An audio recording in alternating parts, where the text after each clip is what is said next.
प्रणाम करी छी सब गोटे के। एक राम जन्म के बधाई गीत गबै छी, तो सुनू सब गोटे। राजा दशरथ जी के घर बा, आज जन्मे ललनवा। राजा दशरथ जी के घर बा, आज जन्मे ललनवा। जन्मे ललनवा हो जन्मे ललनवा, जन्मे ललनवा हो जन्मे ललनवा। राजा दशरथ जी के घर बा, आज जन्मे ललनवा। राजा दशरथ जी के घर बा, आज जन्मे ललनवा। रानी कौशल्या मन ही मन सोचे, रानी कौशल्या मन ही मन सोचे। मने मने सोचे, मन ही मन सोचे।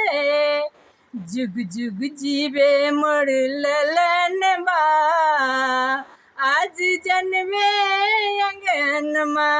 राजा दशरथ जी के घर बा, आज जन्मे ललनवा।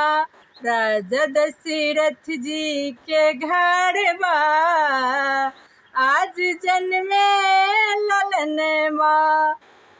राजा दशरथ जी मोहर लुटावे, राजा दशरथ जी मोहर लुटावे।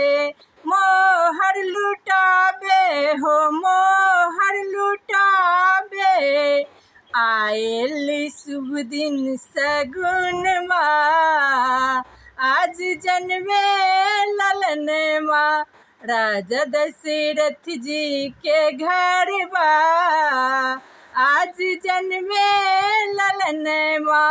राजा दशरथ जी के घर बा, आज जन्मे ललनवा। ब्रह्मा भी आए विष्णु भी आए, ब्रह्मा भी आए विष्णु भी आए। शंकर जी आए भोले भी आए, चढ़ी चढ़ी आए विमानवा। आज जन्मे ललनवा। चढ़ी चढ़ी आए विमानवा, आज जन्मे ललनवा।